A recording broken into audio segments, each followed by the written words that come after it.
സംഖ്യാപുസ്തകം അധ്യായം 23. ബലയാം ബാലാക്കിനോട്, ഇവിടെ എനിക്കൊരു യാഗപീഠം പണിത് 7 കാളയെയും 7 ആട്ടുകൊറ്റനെയും ഒരുക്കി നിർത്തുക എന്ന് പറഞ്ഞു.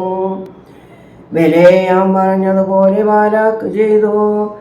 ബാലാക്കും ബലയാമും ഓരോ പീഠത്തിന്മേൽ 1 കാളയെയും 1 ആട്ടുകൊറ്റനെയും യാഗം കഴിച്ചു. വീണ്ടും ബലയാം ബാലാക്കിനോട്, നിന്റെ ഹോമയാഗത്തിൻ്റെ അടുക്കൽ നിൽക്കുക, ഞാൻ അങ്ങോട്ട് ചെല്ലട്ടെ. പക്ഷേ ദൈവം എനിക്ക് പ്രത്യക്ഷനാകും. അവൻ എന്നെ കാണിക്കുന്നത് ഞാൻ നിന്നോട് അറിയിക്കാം എന്ന് പറഞ്ഞു കുന്നിന്മേൽ കയറി. ദൈവം ബലയാമിന് പ്രത്യക്ഷനായി. ബലയാം അവനോട്, ഞാൻ 7 പീഠം ഒരുക്കി, ഓരോ പീഠത്തിന്മേൽ ഓരോ കാളയെയും 1 ആട്ടുകൊറ്റനെയും യാഗം കഴിച്ചിരിക്കുന്നു എന്ന് പറഞ്ഞു. അപ്പോൾ ദൈവം ഒരു വചനം ബലയാമിൻ്റെ നാവിന്മേൽ കൊടുത്തു. നീ ബാലാക്കിൻ്റെ അടുക്കൽ മടങ്ങിച്ചെന്ന് ഇപ്രകാരം പറയണം എന്ന് കൽപ്പിച്ചു. അവൻ അവൻ്റെ അടുക്കൽ മടങ്ങിച്ചെന്നു.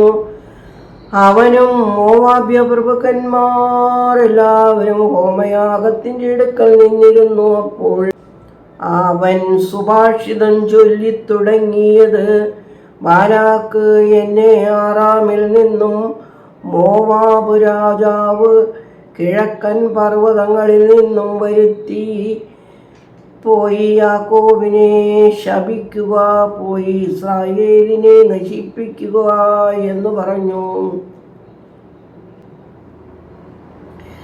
ദൈവം നശിപ്പിക്കാത്തവനെ ഞാൻ എങ്ങനെ നശിപ്പിക്കും? പർവ്വതാഗ്രങ്ങളിൽ നിന്ന് ഞാൻ അവനെ കാണുന്നു, ഗിരികളിൽ നിന്ന് ഞാൻ അവനെ ദർശിക്കുന്നു.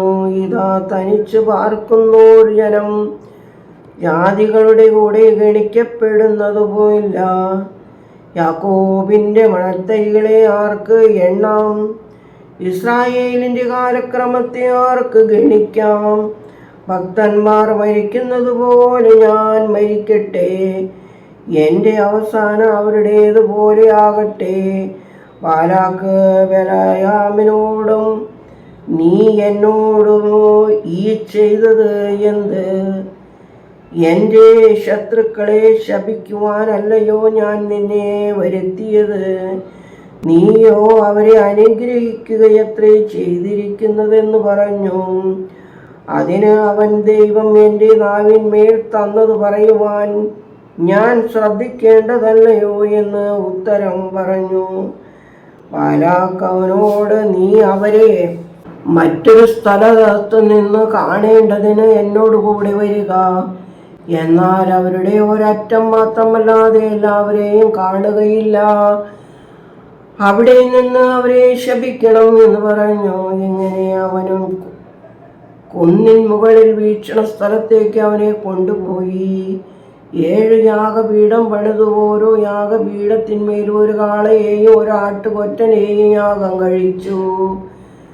പിന്നെ അവൻ ബാലാക്കിനോട്, ഇവിടെ നിന്റെ ഹോമയാഗത്തിൻ്റെ അടുക്കൽ നിൽക്കുക, ഞാൻ അവിടെ ചെന്ന് കാണട്ടെ എന്ന് പറഞ്ഞു.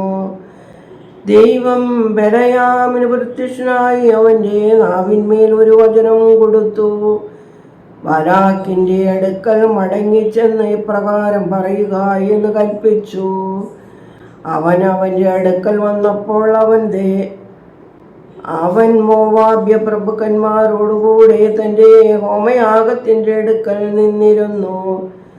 അപ്പോൾ ബാലാക്ക് അവനോട്, ദൈവം എന്തരുളി ചെയ്തു എന്ന് ചോദിച്ചു. അവൻ സുഭാഷിതം പാടിത്തുടങ്ങി. ബാലാക്കേ, എഴുന്നേറ്റ് കേൾക്ക, സിപ്പോരിൻ്റെ പുത്ര, എൻ്റെ സാക്ഷ്യം ശ്രദ്ധിക്കുക. വ്യാജം പറയുവാൻ ദൈവം മനുഷ്യനല്ല, ദുരാലോചന കൊടുപ്പാൻ അവൻ മനുഷ്യപുത്രനുമല്ല. താൻ കൽപ്പിച്ചത് ചെയ്യാതിരിക്കുമോ? അവൻ്റെ വചനം എന്നേക്കും നിലനിൽക്കുന്നു. അനുഗ്രഹിപ്പാൻ എനിക്ക് കൽപ്പന ലഭിച്ചിരിക്കുന്നു. അവൻ അനുഗ്രഹിച്ചിരിക്കുന്നു, എനിക്ക് അത് മാറ്റിക്കൂടാ.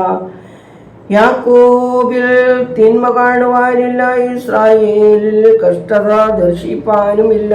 അവന്റെ ദൈവമായ കർത്താവ് അവനോടുകൂടിയിരിക്കുന്നു, രാജമഹത്വം അവനിലുണ്ട്. ദൈവം അവരെ മിസ്രയീമിൽ നിന്ന് കൊണ്ടുവന്നു. ദൈവം സ്വശക്തിയാലും ഔന്നത്യത്താലും മിസ്രയീമിൽ നിന്നവരെ കൊണ്ടുവന്നു.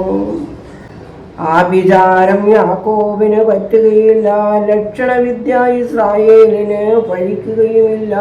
ഇപ്പോൾ യാക്കോബിനെ കുറിച്ചും ഇസ്രായേലിനെ കുറിച്ചും ദൈവം എന്തെല്ലാം പ്രവർത്തിച്ചിരിക്കുന്നു എന്നേ പറയാവൂ. ഇതാ ജനം സിംഹത്തെ പോലെ എഴുന്നേൽക്കുന്നു, ബാലസിംഹം പോലെ തെളിഞ്ഞു നിൽക്കുന്നു. അവൻ ഇരപിടിച്ചു തിന്നാതെയും നിഹതന്മാരുടെ രക്തം കുടിക്കാതെയും ഉറങ്ങുകയില്ല. അപ്പോൾ ബാലാക്ക് ബലയാമിനോട് അവരെ ശപിക്കുകയും വേണ്ട, അനുഗ്രഹിക്കുകയും വേണ്ട എന്ന് പറഞ്ഞു. ബലയാം ബാലാക്കിനോട്, ദൈവം കൽപ്പിക്കുന്നതെല്ലാം ഞാൻ ചെയ്യും എന്ന് നിന്നോട് പറഞ്ഞില്ലയോ എന്ന് ഉത്തരം പറഞ്ഞു. ബാലാക്ക് ബലയാമിനോട്, വരിക, ഞാൻ നിന്നെ മറ്റൊരു സ്ഥലത്ത് കൊണ്ടുപോകും. അവിടെ നിന്ന് നീ എനിക്ക് വേണ്ടി അവരെ ശപിക്കുവാൻ ദൈവത്തിന് പക്ഷേ സമ്മതമായേക്കും എന്ന് പറഞ്ഞു. ബാലാക്ക് ബലയാമിനെ മരുഭൂമിക്ക് എതിരെയുള്ള പേയോർ മലയുടെ മുകളിൽ കൊണ്ടുപോയി. ബലയാം ബാലാക്കിനോട്, ഇവിടെ എനിക്കൊരു യാഗപീഠം പണിത് 7 കാളയെയും 7 ആട്ടുകൊറ്റനെയും ഒരുക്കി നിർത്തുക എന്ന് പറഞ്ഞു. ബലയാം പറഞ്ഞതുപോലെ ബാലാക്ക് ചെയ്തു. യാഗപീഠങ്ങളിന്മേൽ കാളകളെയും ആട്ടുകൊറ്റന്മാരെയും ത്യാഗം കഴിച്ചു. ദൈവമേ, സ്തുതി, നിനക്ക് യോഗ്യമാകുന്നു. പാർക്കുമോർ.